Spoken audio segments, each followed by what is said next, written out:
Good morning, children. Sai Ram. Today, in writing skills, we are going to have a reflective essay, a new topic. Children, already you have studied what is an essay and the types of essay. Let's understand what is a reflective essay. A reflective essay is a form of writing, creative essay, in which the writer examines his or her experiences in life. The writer then writes about those experiences, exploring how he or she has changed, developed, or grown from those experiences. So, a reflective essay is an essay that conveys the personal opinion of the author. It allows the author to explain their own thoughts or feelings about a certain subject rather than simply laying out the facts.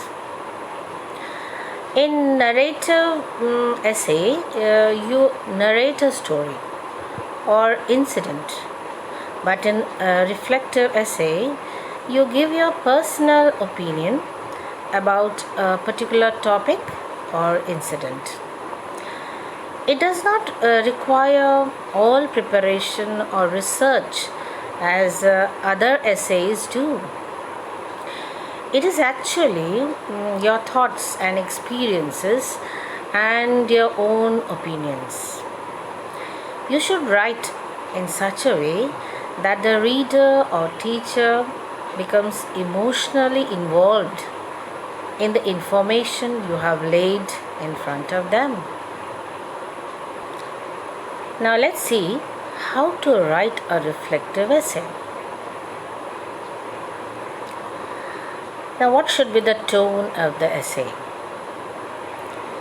Self-reflection is a personal experience.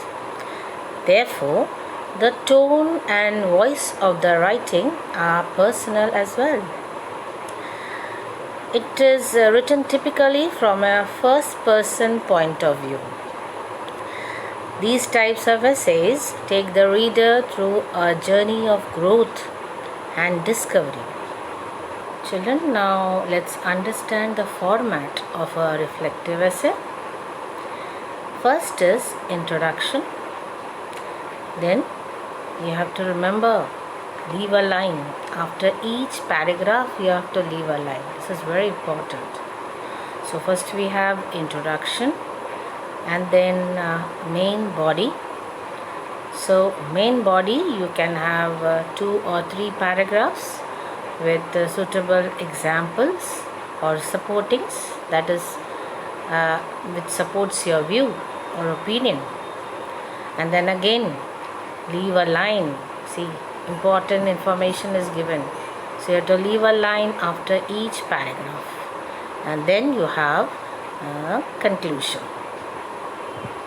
In a well written reflective essay, the author should always use first person statement such as I believe, or in my opinion, or according to me. This helps the reader or the teacher to understand that the information they are reading is from the author's point of view or author's perspective, and not to be taken as a fact but as an opinion. Okay. Sometimes a topic will be given to you and you are told to write what is your experience, what experience you want to share. So overall focus of the reflection should be what you want to tell about that particular topic. Now the topic is given here is punctuality. So we can start like that. According to me, punctuality means the habit of doing things at the right time. It is a mark of civilization and culture. It has been rightly called the soul of business. So, what do you find in this introduction part? You have seen that here the writer tells the reason why he or she thinks that punctuality is good according to him. So, here the reason is given, that is a mark of civilization and culture. Okay. Then we come to the main body. So you know that in the main body you can write 2 or 3 paragraphs. So you can write the reason. Why do you think that punctuality is a mark of civilization and culture? So you write the reason as unpunctuality is a bad habit. It is hard to get out of it. Unpunctuality is considered to be akin to rudeness. An unpunctual person is a nuisance to society. People have no confidence in him.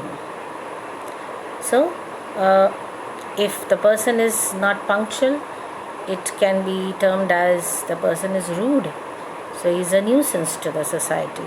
You are proving your point. Punctuality, said Louis XIV, is the politeness of kings. It is a mark of a gentleman and the necessity of men in business. So, in this third paragraph, you are giving an example to prove your point that punctuality is very important. And the fourth paragraph, another example. Washington once took his secretary to task for being late. The secretary laid the blame upon his watch. Washington retorted, "Then, sir, either you must get a new watch or I must get a new secretary." So here, George Washington, President of America, what he said, the secretary used to always come late. So once he wanted to teach him a lesson. So the secretary said that he puts his blame on the watch. And what did he say? That either he must get a new watch or he will look for a new secretary. So this way he proves a point that punctuality is very important. So you are going to give examples, you can give examples to prove your point. So in the conclusion part, you have to round out your writing with a solid conclusion that concisely restates what you learned. So what have you learned? You have to come to a conclusion.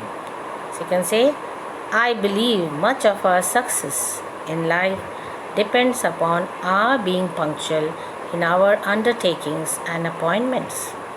Hence, there is a necessity of steadfastly cultivating this virtue in our daily life. So, what have you understood? Half the battle in creating a great reflective essay is finding the perfect topic to write about. Your topic should be something that you experienced, learned, or grew from. It could also be a topic that requires you to think more deeply about a place or book. Let's have a quick recap of the format of a reflective essay. So first we have introduction. After that you have to leave a line, and then you have main body where you can write 2 or 3 paragraphs with proper examples, and then again you have to leave a line after each paragraph, please remember, and then you have conclusion.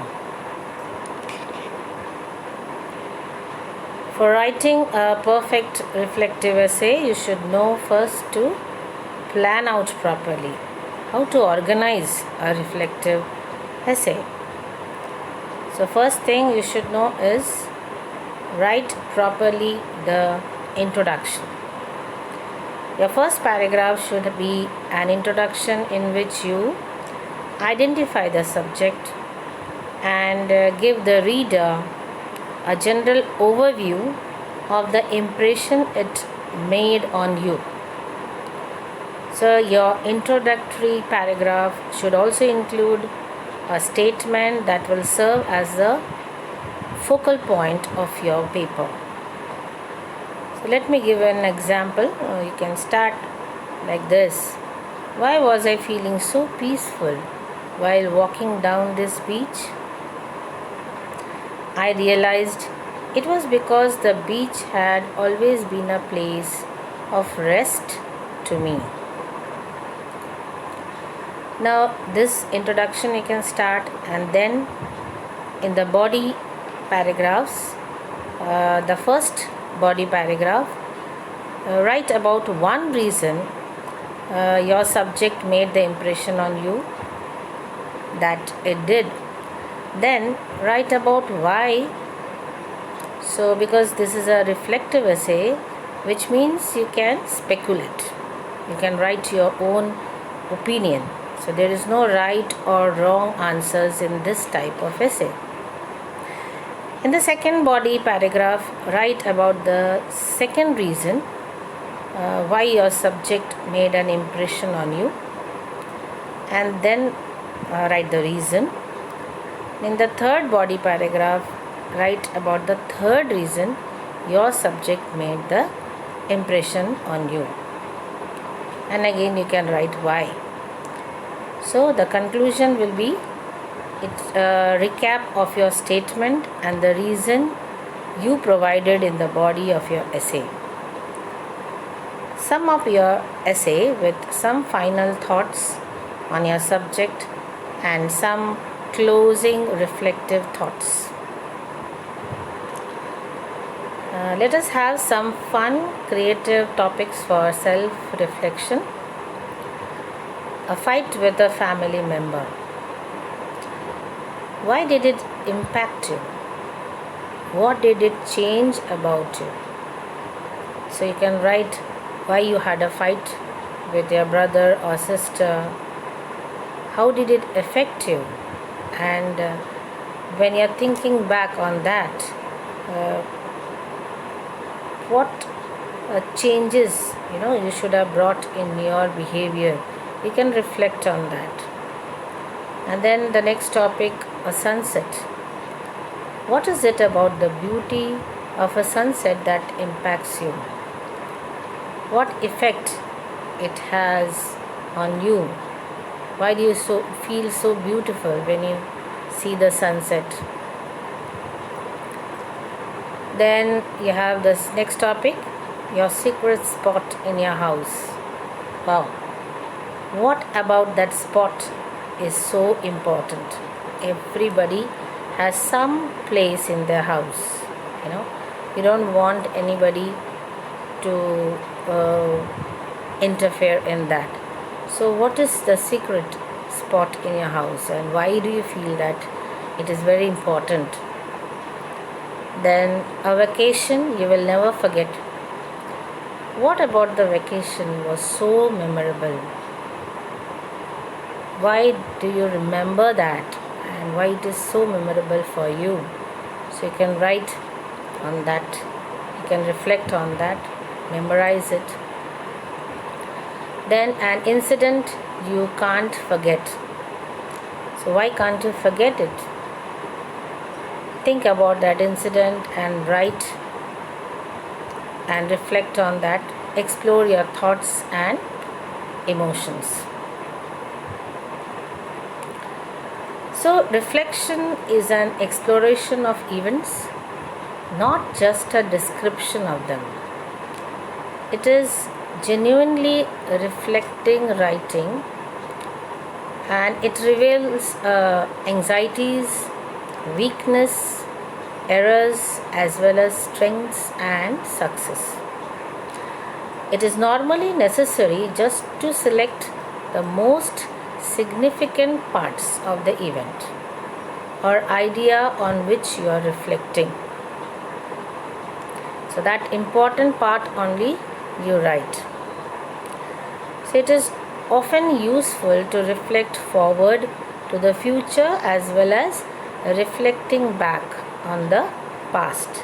So, what has happened in the past and what do you learn from your past experience and how it had brought a change in your behavior is actually reflective writing.